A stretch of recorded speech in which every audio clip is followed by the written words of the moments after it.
one cannot erase history because history is a part of our life.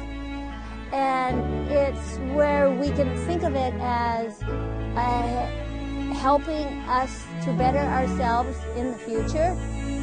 And for me, it's taking the negative things that happened to me in my life and putting more positive things in my life.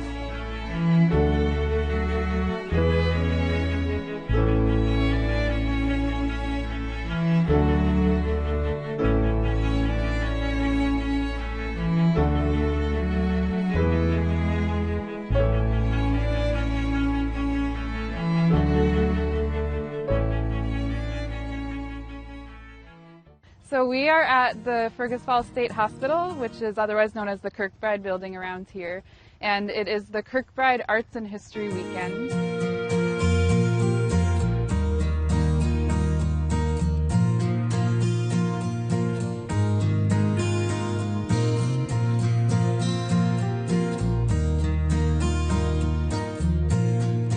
Imagine Fergus Falls is a partnership between Springboard for the Arts, the Friends of the Kirkbride, which is a grassroots advocacy organization, the Otter Tail County Historical Society, the Fergus Falls Economic Improvement Commission, and Place-Based Productions.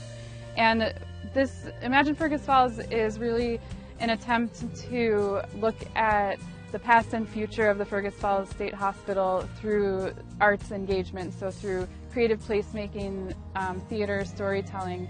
The highlight of the weekend is the Kirkbride Cycle, which is a musical theater production that we partnered on with Place-Based Productions. It's been going on all afternoon, and we have about 500 people coming out to see it today. We spent about a year researching and holding interviews, story circles, one-on-one with groups, doing historical research, and everything that we gathered, all of the stories, all of the information, we used to inform the script for the Kirkbride Cycle. The cast is made up of over 50 local performers that have been involved rehearsing for about the last 6 weeks, and we've had an amazing time with everybody. The experience has really been out of this world. Watching the connections between the cast to each other, but also to this place, has been a really magical experience. And we're really grateful to have been invited to come and share this story.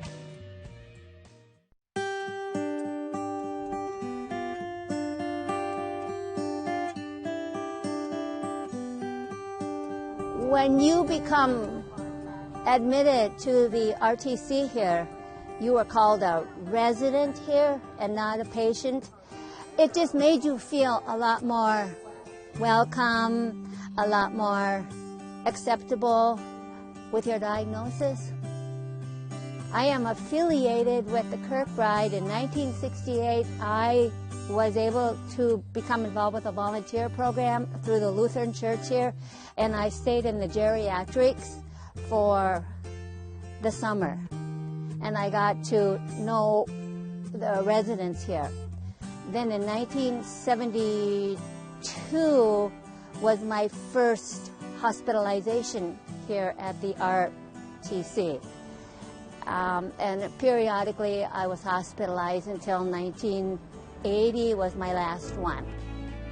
I was here at one time, and I've really worked at coming here. I've got some time to go to here too. I'm not at that point where I'm all well yet.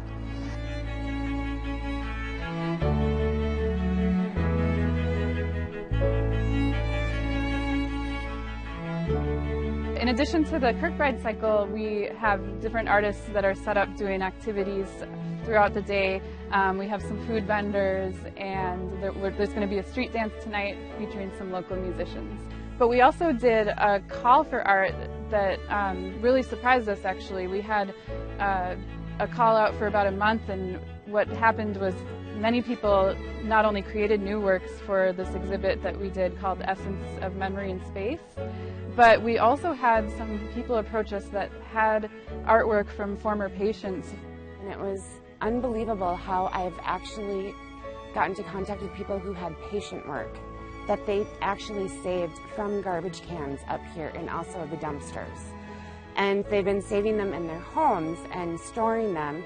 And this was actually a celebration time where they could bring them out again and have them on display and have these paintings and also sculptures that we have found be on display for the community to see what was made up here at the Kirkbride building. And not only that, we also had other artists who are photographers, painters, and also sculptors as well, have made work about the Kirkbride, not even knowing about this exhibition we were putting together. So there was work already made about the Kirkbride, and that's where we came up with the concept for it. I worked here, I started in '78. Quite a place to learn how to get to places. I remember when I first started, always getting lost and stuff. But I worked here for 20 years. I loved this building, I loved this place. It was very inspirational to me as far as artwork. I've done some that are direct about the place, and then non-direct. The rescue is about a fish rescuing a man. It's kind of the other way around. It's like we swim in the ocean of life, and sometimes something comes along that gives us help that we didn't see coming. And I saw this place as a place for people that were not wanted on the outside, and it became a community. This kind of reflects that type of philosophy. This building has been a part of my life, and I know the history of it, and I also know people who have worked up here, and I also know patients who have lived up here. They are my friends, they're my colleagues as well, and for me, this is a place where life can live again. I'm going to say that. Life can live again, where there can be the arts involved with that, being through people who are making work about the place, people who can come up here and actually experience their own experience up here. Yes, it was a mental institution at one point, but also it was a place where it was a home to many other people who used to live here. I have a postcard that's 1910, and it's a postcard of this place, and it's on the front it says State Asylum for the Insane. Now, that's pretty harsh words. That has all changed, and things have softened up. There's still got a ways to go, and but I think this play is about that, you know, showing that these people are people too. You know, they probably are different than us in some ways, but they belong to the community, just as we all do. There's a kind of a narrative in town that this building is haunted, but mental health care is a very complex thing, and what the stories tell in this performance is stories of human beings, you know, just trying to figure out how to empathize with each other, how to relate and imagine themselves in other people's footsteps, and that's hard for anybody. So I think the people coming to see this play are the hospital is coming back to life again, and they're seeing this really wasn't that long ago that this was happening, that this place was a thriving, self-sustaining community, and bad things did happen here, but it was a place of healing as well. I want to actually see this building continue and to show to my community that it is still a vibrant place that can create more opportunities for people being artists. This has a purpose and a meaning in our community.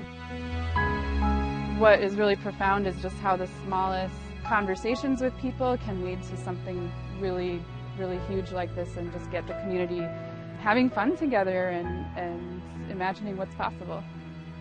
We are social creatures, and we need to be a part of the social community too. Even if it's not just in the play here, but in the community of Fergus Falls and the surrounding areas.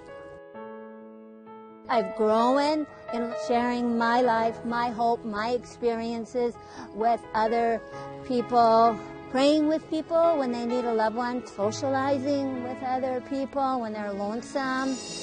That's just part of human life, giving encouragement to one another.